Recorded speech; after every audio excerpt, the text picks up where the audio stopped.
जय श्री कृष्ण। भगवत प्रेमियों, स्वागत है मेरे YouTube चैनल महेश दास ब्लॉग में। मैं महेश दास आप सभी भाई बहनों एवं साधु संतों को दंडवत प्रणाम करता हूँ।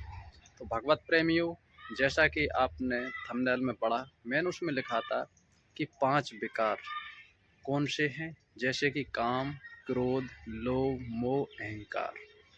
ये ऐसे 5 विकार हैं कि मनुष्य अपनी आत्म शांति को खो बैठता है, सुख शांति के श्री साधन से गिर जाता है और मनुष्य के जीवन का जो मुख्य उद्देश्य होता है उसे भूल जाता है और मोक्ष प्राप्ति के शुभ अवसर को गवा देता है। तो बने रहिए हमारे साथ में। आज आपको इस वीडियो में इन 5 विकारों से मुक्त होने का उपाय बताएंगे, जो भगवान ने अर्जुन को बताया था श्रीमद् भगवत गीता जी में। देखिए, ये 5 विकार ऐसे हैं कि मनुष्य ज्ञानवान होते हुए भी नष्ट हो जाता है। भगवत प्रेमियों, 5 विकार हैं काम, क्रोध, लोभ, मोह, अहंकार। ये ऐसे विकार हैं कि मनुष्य को सीधा 84 लाख योनियों में भटका देता है। तो आपसे निवेदन है कि वीडियो को पूरा देखना और वीडियो पसंद आए तो लाइक कर देना, शेयर कर देना और हमारे इस YouTube चैनल को सब्सक्राइब ज़रूर करें, ताकि हम जब भी कोई वीडियो अपने YouTube चैनल पर अपलोड करें आप तक पहुंच जाए। तो भगवत प्रेमियों, मैं आपको अच्छी तरह से समझाऊंगा इन 5 विकारों के लक्षण। तो देखिए, पहले आता है काम। काम का अर्थ क्या होता है? देखिए, काम का अर्थ होता है काम वासना, भौतिक सुख, चरम सुख। जो मनुष्य जीवन भर इसी भोग विलास में उलझा रहता है और अपने मनुष्य जीवन को यूं गवाता है। अब आप सोच रहे होंगे, क्या ये भोग विलास गलत है? नहीं, ये गलत नहीं है, लेकिन जितना परमात्मा ने बताया है उतना करना चाहिए तो सही है, अन्यथा फिर गलत है। भगवान ने ये 3 गुण इसलिए बनाए हैं कि संसार चलता रहे। 10 इंद्रियां इसलिए बनाई हैं कि संसार में कोई कारण ना बने और संसार में कोई असुविधा ना हो, इसलिए भगवान ने ये 3 गुण बनाए हैं, रजोगुण, तमोगुण, सतोगुण। संतान उत्पत्ति का जो गुण होता है वो रजोगुण से उत्पन्न होता है। तो भगवान ने कहा है, जैसा कि मान लीजिए आपने विवाह किया, संतान उत्पत्ति हो गई, उसके बाद फिर आपको इस भोग विलास में नहीं उलझना चाहिए।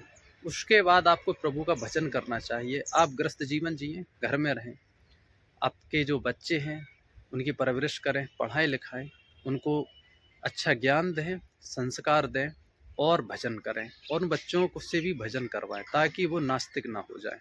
ये तो ठीक है। अब ये नहीं है कि आप मतलब जीवन भर भोग विलास में ही उलझे रहें, अपने मनुष्य जीवन को गंवाएं।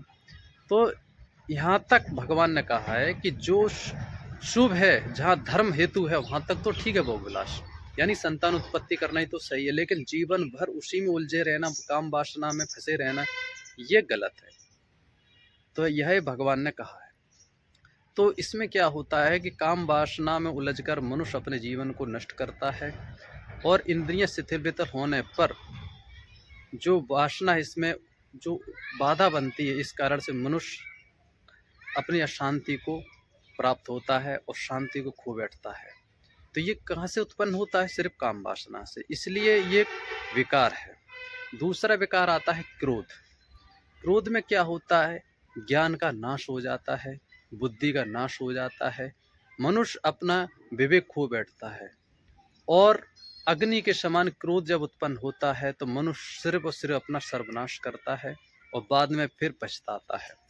तो इसलिए भगवान ने गीता जी में इसे दूसरे नंबर पर क्रोध को बताया है कि ये विकार है, मनुष्य के जीवन के लिए बहुत बड़ा खतरा है। तीसरा विकार आ जाता है लोभ। लोभ का अर्थ ये होता है कि लालच, धन की लालच, अधिक धन कमाना और खर्च ना करना। कोई व्यक्ति बीमार है या आपको कोई रोग है तो पैसा बचा रहे, धन खर्च ना हो, चाहे मर जाओ, चाहे रोग और बढ़ जाए, लेकिन धन खर्च नहीं होना चाहिए। दान पुण्य नहीं करते हैं, ऐसे व्यक्ति को लोभी और लालची कहा जाता है। चौथा जो विकार आता है वो आता है जैसे काम, क्रोध, लोभ, मोह, अहंकार। ठीक है, मोह और अहंकार। मोह का अर्थ क्या होता है? किसी वस्तु से मोह, या किसी रिश्ते से मोह, या किसी व्यक्ति से मोह। इतना मोह हो जाना कि आप न्याय न कर पाना, पाप क्या है पुण्य क्या है ये भूल जाना, धर्म अधर्म भी भूल जाना। कुछ ऐसे होते हैं कि वो मोह के कारण इतने फंस जाते हैं कि उन्हें अच्छे बुरे का ज्ञान नहीं होता। वो मोह आपको किसी वस्तु से भी हो सकता है, किसी मनुष्य से भी हो सकता है, किसी रिश्तेदार से भी हो सकता है। तो इतना मोह नहीं करना चाहिए कि आप न्याय न कर सकें, आपको ये ना समझ में आए कि पाप क्या है पुण्य क्या है, धर्म क्या है धर्म क्या है। कोई व्यक्ति जिससे आप मोह करते हैं, अधिक उससे मान लो कि चलो आप प्रेम करते हैं, ठीक है, और वो कोई अधर्म का कार्य कर रहा है और आप उसके इतने दीवाने हैं, इतना मोह है कि आप उससे कुछ कह नहीं पा रहे हैं मोह के कारण, तो इतना मोह अच्छा नहीं होता, ये भी एक विकार है। तो इसलिए इसको भी त्याग देना चाहिए। अब आ जाता है अहंकार, अब मैंपन, कि मैं कुछ हूँ, यही सब मैंने किया है, या वो मैं करूँगा, ठीक है, या मैंने इसको मार दिया उसको भी मैं मार दूंगा, मैंने ये काम किया मैं वो काम भी करूँगा। यानी अपने आप को श्रेष्ठ और अपने आप के समान किसी को नहीं समझना। तो ये क्या है? ये होता है अहंकार। अहंकार भी विनाश का कारण है। तो ये 5 ऐसे विकार हैं जो मनुष्य के जीवन को नष्ट कर देते हैं, और मोक्ष, जो मनुष्य जीवन प्राप्त करके मोक्ष प्राप्त किया जा सकता है, तो मनुष्य इनमें उलझकर, काम, क्रोध, लोभ, मोह, अहंकार में उलझकर अपने मनुष्य जीवन के जो अवसर होता है इसे गंवाता है और मोक्ष प्राप्ति से भी वंचित रह जाता है। तो मेरा कहना यह है कि इन काम, क्रोध, लोभ, मोह, अहंकार को त्याग देना चाहिए। और इनसे कैसे बचा जा सकता है? तो वह है ज्ञान। आप श्रीमद् भगवत गीता जी का अध्याय है उसे पढ़ें। सर्वप्रथम आप गुरु बनाएं। देखिए, बिना गुरु के ज्ञान नहीं है। जब तक आप गुरु नहीं करेंगे तब तक आपको ज्ञान प्राप्त नहीं होगा। और जब तक आप गुरु नहीं है आपके, तो आप कितना भी शास्त्र को पढ़ें आपके समझ में ही नहीं आएगा कि शास्त्र क्या कह रहे हैं। ठीक है, आप तो उसको एक अखबार की तरह पढ़ते जाएंगे, आपको समझ में नहीं आएगा।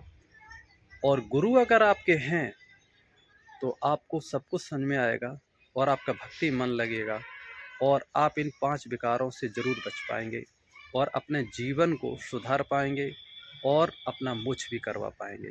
तो भगवत प्रेमी मैंने 5 विकार आपको बताए हैं। यदि मेरे समझाने में कोई गलती हुई हो तो हमें क्षमा करना। ये 5 विकार बहुत खतरनाक होते हैं। इससे क्या होता है? मनुष्य अपने जीवन को नष्ट कर लेता है। तो भगवत प्रेमियों, आज के लिए इतना ही, और जल्द मिलेंगे इससे अच्छी वीडियो के साथ में। जय श्री कृष्ण।